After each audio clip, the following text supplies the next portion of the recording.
আসসালামু আলাইকুম। Welcome to Fatema daily blog. আবারও হাজির হয়ে গেলাম নতুন একটি রেসিপি নিয়ে। আজকে তৈরি করে দেখাবো মজাদার শিং মাছের ভুনা। এত বেশি মজাদার হয় এভাবে শিং মাছটা রান্না করলে। অবশ্যই রেসিপিটা যদি ভালো লেগে থাকে একবার হলেও বাসায় ট্রাই করে দেখবেন।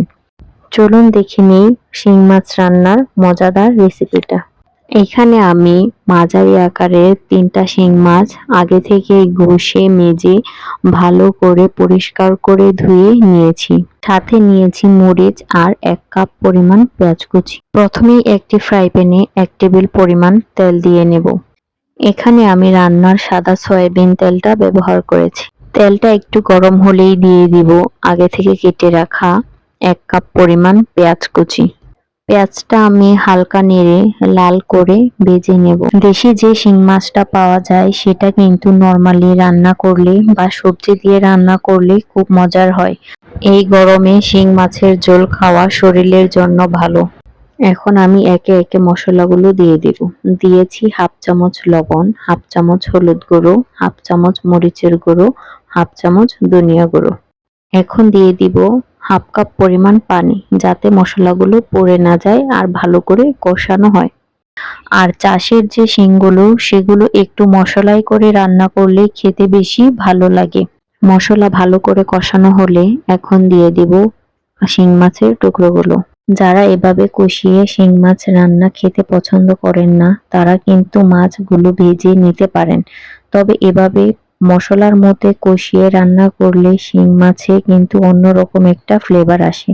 পাশাপাশি মাছটা খেতেও মজার হয়। একটু খেয়াল করলেই বুঝতে পারবেন আমি কিন্তু প্রত্যেকটা মাছ উল্টিয়ে পাল্টিয়ে ভেজে নিচ্ছি। আর চুলার জালটা এমনভাবে রাখতে হবে যাতে মশলাগুলো যেন আবার নিচে থেকে পুড়ে না যায়। ৪ থেকে ৫ মিনিট মাছটা ভালো করে কষানোর পর দিয়ে দিচ্ছি ১ কাপ পরিমাণ পানি। এতটুকু পানি কিন্তু মাস্ট দিতেই হবে মাছটা প্রপারলি সিদ্ধ হওয়ার জন্য। এখন জালটা মিডিয়ামে রেখে ১২ থেকে ১৩ মিনিটের মতো মাছগুলো রান্না করে নেব। এরই মাঝে মাছটা কিন্তু খুব ভালোভাবে সিদ্ধ হয়ে যাবে।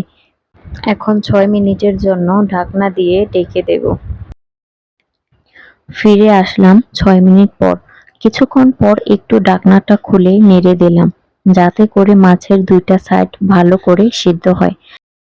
এখানে দীর্ঘ সময় ধরে মাছগুলো উল্টিয়ে পাল্টিয়ে ভালো করে নেড়ে কষিয়ে নিতে হবে, যাতে করে ২টা সাইডে ভালো করে মশলা ঢুকতে পারে।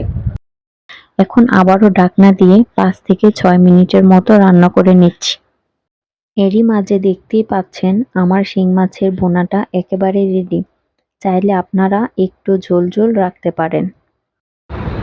আপনারা যারা এখনো আমার চ্যানেলটি সাবস্ক্রাইব করেননি তারা অবশ্যই আমার চ্যানেলটি সাবস্ক্রাইব করে দেবেন এবং অবশ্যই মনে করে লাইক, শেয়ার, কমেন্ট করে দেবেন। আপনাদের একটি লাইক, শেয়ার, কমেন্টে আমি পরবর্তীতে ভিডিও বানাতে আরও উৎসাহ পাই। দেখতেই পাচ্ছেন আমার রান্নাটা হয়ে গেছে। এখন আমি চুলা থেকে নামিয়ে পরিবেশন করে নেব।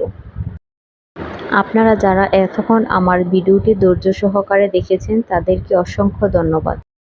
আসসালামু আলাইকুম।